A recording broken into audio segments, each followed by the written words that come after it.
لیکن مصیبت یہ ہے کہ مسلمان ہی عقیدہ بگاڑ لے اپنا، اور مسلمان ہی ظاہر کے خلاف، اور مسلمان ہی ظاہر پرست ہو جائے، اور مسلمان ہی نعوذ باللہ اس میں شک کر بیٹھے۔ آپ صلی اللہ علیہ وسلم نے آ کر خبر دی، کچھ لوگوں نے تکذیب کی، وہ مرتد ہو گئے، کچھ لوگوں نے قبول کر لیا، وہ ایمان لے آئے۔ لوگ دوڑے گئے وہ صدیق کہ بھائی تمہارا ساتھی ہے، کہہ رہے بالکل صحیح کیا، اس میں کون سی تعجب کی بات ہے؟ جو ہم سے آسمانوں کی اللہ کی باتیں ہم سے کر رہے ہیں، ان کا بیت المقدس چلا جانا، وہاں سے آسمان کی سیر کرنا، www.delhimarkazlivebeyan.com۔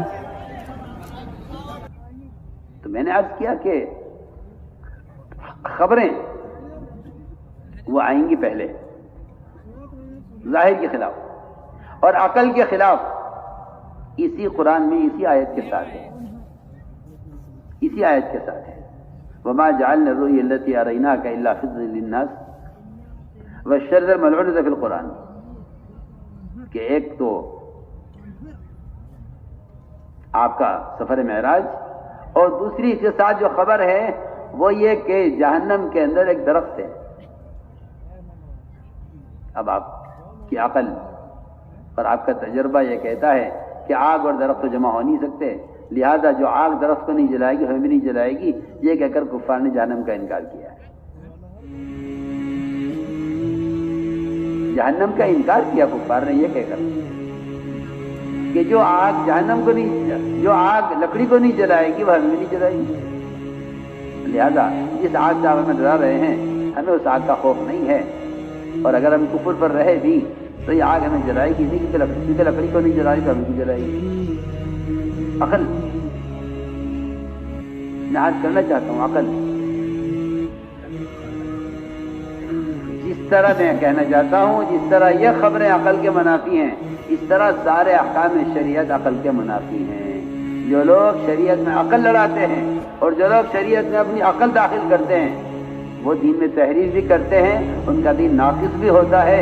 جتنا دین ان کی عقل میں سماتا ہے اتنا دین اختیار کرتے ہیں، باقی کہہ کے چھوڑ دیتے ہیں کہ بھائی حالات ایسے ہیں اور عقل اس بات کو تسلیم نہیں کر رہی ہے، اس زمانے میں کیسے ہو سکتا ہے، لہذا جتنا تمہاری عقل میں آئے کر لو، جتنا آئے اس کو چھوڑ دو۔ یہ مسلمان کے دین کے ناقص ہونے کی وجہ ہے کہ اس نے احکام شریعت کو عقل سے لیا ہے، حالانکہ احکام شریعت کا مدار عقل پر نہیں ہے، اور نبی کی لائی ہوئی خبروں کا مدار عقل پر نہیں ہے۔ ہم یاد کرنا چاہتے ہیں جو خبریں ہیں غیب کی، اس لیے فرمایا کہ غیب کے تذکرے کیا کرو۔ علماء نے لکھا ہے جن چیزوں کو یاد رکھنا ہے ان کے تذکروں میں تکرار ہے۔ آج کے لوگ بس صرف مسائل کا تکرار کرتے ہیں، حالانکہ مسائل کا علم تکرار کا محتاج نہیں ہے۔ وجہ اس کی یہ ہے کہ جب مسائل کا علم معلوم ہو گیا تو اس کے مطابق عمل کرو، کیونکہ مسائل کا علم عمل کے لیے ہے اور غیب کا علم بالذات مقصود ہے۔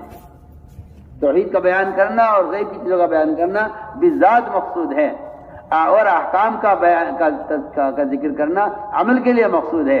آپ نے احکام سیکھ لیے ہیں تو آپ فارغ ہو گئے، آپ نے احکام سیکھ لیے تو آپ احکام کے علم سے فارغ ہو گئے ہیں۔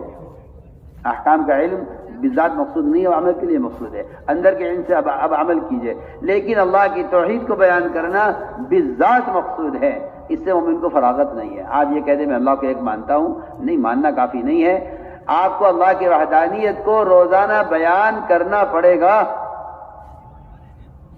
اگر آپ روزانہ اللہ کی توحید کو بیان نہیں کرتے تو شرک آپ کے دل کے اندر وہ جڑیں پکڑے گا کہ آپ کو احساس بھی نہیں ہوگا اس کا۔ ایسی تھوڑی حکم دے دیا حدیث میں تجدید ایمان کا کہ اپنے ایمان کی تجدید کرتے رہو، کیا مطلب ہے اس کا؟ اور اگر میں آپ سے کہوں اور میں علماء سے بھی کہوں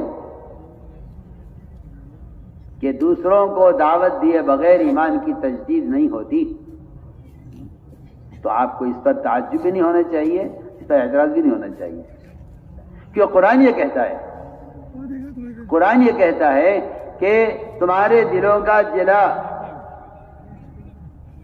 قرآن یہ کہتا ہے تمہارے دلوں کا جلا اور تمہارے ایمان کا کمال وہ دوسروں کو یاد دلانے میں ہے، دوسروں کو یاد دلانے میں ہے۔ اذا ذکر اللہ وجلت قلوبہم واذا تلیت علیہم آیاتہ زادتہم ایمانا۔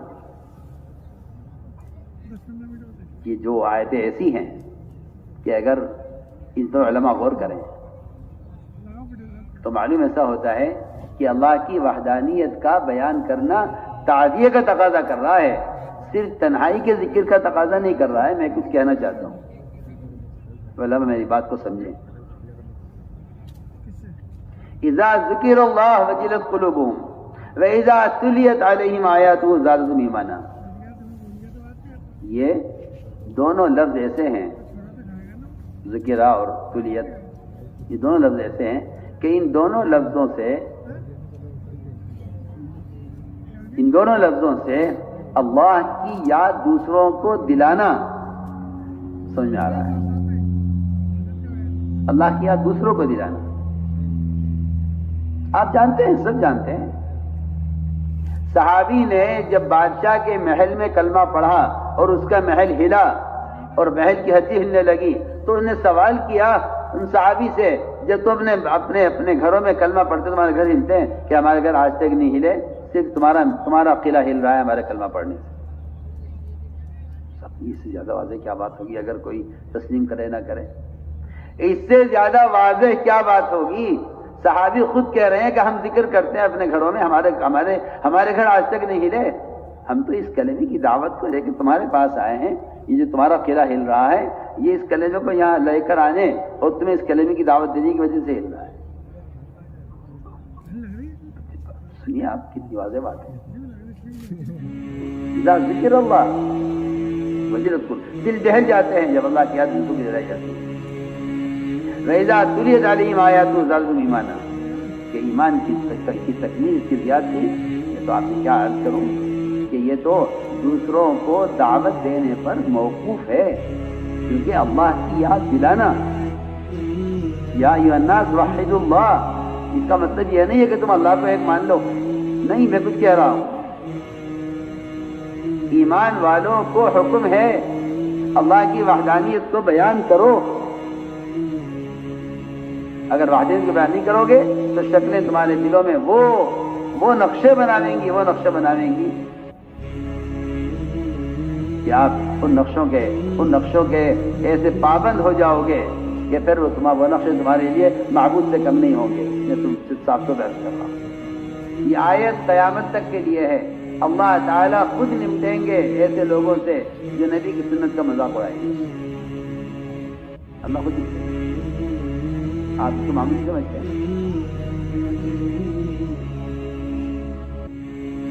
آپ غور کیجیے، آپ نے خبر کیا دی کہ میرا رات یہاں سفر ہوا بیت المقدس کا 1 مہینے کا، وہاں سے آسمانوں کا سفر ہوا ہے۔ ابو جہل نے کہا محمد ذرا ٹھہرو، میں سب کو جمع کر لیتا ہوں، پھر آپ یہ بیان کرنا تاکہ سب مل کر آپ کو پوچھتا ہے۔ آپ نے پوچھا، حضرت عائشہ نے پوچھا آپ سے کہ رسول اللہ یہ تو بتائیے آپ پر سب سے سخت دن کون سا گزرا ہے اذیت کا، تکلیف کا؟ فرمایا عائشہ سب سے سخت دن وہ تھا جب مجھے قریش نے حکیم کے پاس گھیر لیا اور مجھ سے یہ کہا کہ بتاؤ اگر آپ بیت المقدس گئے تھے تو وہاں کی کھڑکیاں کتنی ہیں، طاقتے کتنے ہیں، دروازے کتنے ہیں، بیت المقدس کی دیواریں کتنی ہیں، مجھ سے سوال کیا۔ کیوں؟ جو نبی کی بات کو تسلیم نہیں کرے گا وہ نبی سے دلیل طلب کرے گا۔ میں آج بھی آپ سے کہتا ہوں، سچی سچی بات ہے، جن لوگوں کو دین مطلوب نہیں ہے وہ دلائل معلوم کرتے ہیں، بتائیے پہلے حرام کی دلیل لائیے پہلے۔ سنیے میں کیا کہہ رہا ہوں، جنہیں دین مطلوب نہیں ہے وہ آج بھی دلائل مانگتے ہیں اور علماء کی بات کو تسلیم نہیں کرتے، کہتے ہیں نہیں دلیل لائیے۔ انہیں 100 دلائل دے دیے جائیں لیکن وہ تسلیم نہیں کریں گے، کیونکہ جس چیز میں آدمی کو ظاہر کے اعتبار سے یقین بن جاتا ہے اس کے حرام ہونے کا، اس کے ناجائز ہونے کا کو وہ تسلیم ہی نہیں کرتا نا، کیونکہ اندر دل میں وہ قوت ہی نہیں ہے کہ غیب کی خبر کو تسلیم کر سکے۔ وہ ظاہر کو دیکھ رہا ہے کہ سود میں یہ فائدہ ہے، جھوٹ میں یہ فائدہ ہے، اس قانون میں یہ فائدہ ہے، اس طریقے میں یہ فائدہ ہے، اس کو فائدہ نظر آ رہے نا. میں بہت اچھی مثال آپ کو دے رہا ہوں. جو نبی کی لائی ہوئی اس خبر کو ایسا یقین نہیں کر رہے، وہ احکام کو قبول کیسے کر لیں گے؟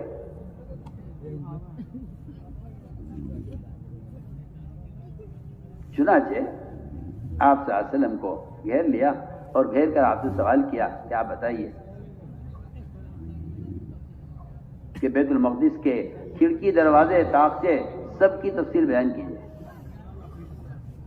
اللہ تعالیٰ نے اسی وقت آپ صلی اللہ علیہ وسلم کے سامنے بیت المقدس کا پورا نقشہ پیش کر دیا. آپ نے اس کے دروازے، طاقچے، کھڑکیاں گن کے بتا دی کہ اتنے ہیں. جن لوگوں نے دیکھا ہوا تو انہوں نے کہا ٹھیک کہہ رہے ہیں. ان میں بھی دو قسم ہو گئی. ایک قسم تو جادوگر کے ایک طرف ہو گئی، ایک قسم نے تسلیم کر لیا.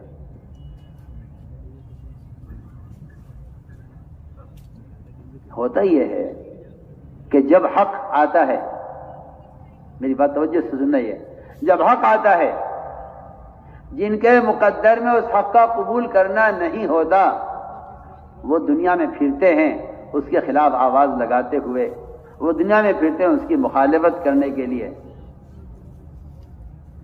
کہ یہ غلط ہے، ان کی بات غلط ہے.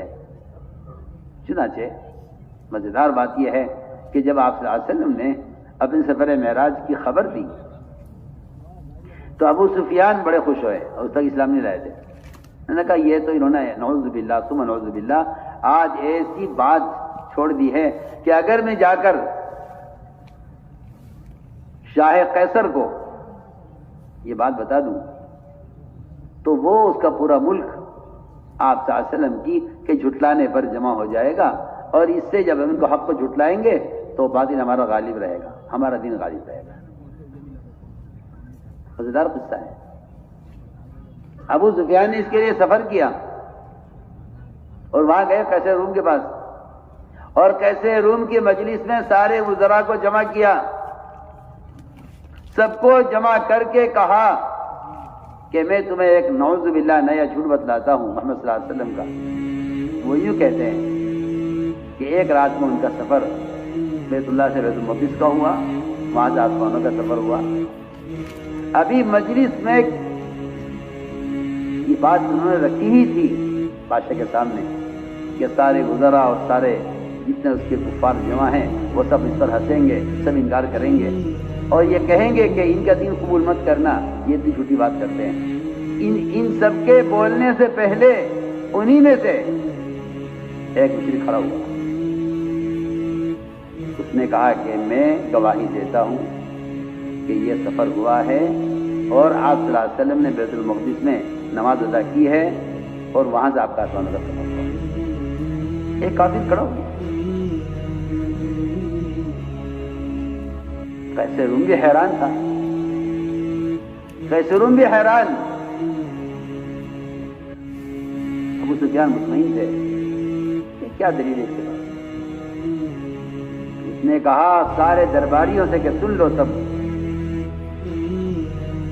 جس رات آپ صلی اللہ علیہ وسلم کا یہ سفر ہوا ہے آسمانوں کا، اس رات بیت المقدس کے دروازے بند کرنے کی ڈیوٹی میری چل رہی تھی. ان دنوں میں وہاں موجود تھا. ہم نے سارے دروازے بند کر کیے. مین صدر دروازہ بند کرنے کے لیے ہم نے پوری طاقت لگائی، پوری کوشش کی کسی دروازہ بند ہو جائے. وہ دروازہ ہم سے ہلا نہیں، سرکا نہیں. ہم نے مستری کو، روایت جس طرح میں نقل کر رہا ہوں، ہم نے مستری کو بلایا کہ دیکھو یہ دروازہ بند نہیں ہو رہا ہے، اس کو دیکھو کھول کر ٹھیک کرو اس کو. اس نے لاکھ کوشش کی، دروازے نے حرکت نہیں کی. کہنے کا مجبور ہو کر دروازے کو اسی حال پر چھوڑ کر چلے گئے. صبح ہم آئے تو دروازہ بالکل ڈھیلا تھا، ہلکا تھا دروازہ. ہم نے بند کیا، دروازہ حرکت کر رہا تھا اور دروازے کے باہر آثار تھے ایسے جیسے کوئی گھوڑا یہاں باندھا گیا ہے. تو اس کافر نے کہا میں گواہی دیتا ہوں، تم اگر جھٹلانے کے لیے مکے سے آئے ہو محمد صلی اللہ علیہ وسلم کے سفر معراج اور سفر بیت المقدس کے، تم اگر جھٹلاتے ہو، تم جھٹانے کے لیے وہاں سے آئے ہو، میں تصدیق کرتا ہوں اس بات. اس نے پورے قیصر کے دربار میں کھڑے ہو کر کہا کہ اگر تم تکذیب کرتے ہو تو کرو، میں تو عینی شاہد ہوں، میں تو اپنی آنکھوں سے دیکھ کر کہہ رہا ہوں۔ اگر اس نے اگلی بات یہ کہی کہ میں نے اس رات جب مجھ سے دروازہ بند نہیں ہوا اور میں نے جا کے اپنی کتابوں میں دیکھا تو ہماری کتابوں میں یہ تاریخ ملی کہ اس تاریخ میں آخری نبی آ کر یہاں نماز ادا کریں گے۔ یہ تو صحیح، جب حق کی دعوت اس طرح لگتی ہے نا، تو یا تو میں کہتا ہوں کہ اللہ کی توحید کیا اور غیبی اور غیب کے تذکروں کی کثرت، میں کچھ کہہ رہا ہوں، میری بات توجہ چاہتی ہے، غیب کے تذکروں کی کثرت باطل کے لیے اللہ کی قسم ایک گوہ کے سوراخ میں پانی کے ڈول کی طرح ہے، یہی نکل کر باہر آ جائے گا، اس کے علاوہ کوئی راستہ نہیں ہے اس کے لیے۔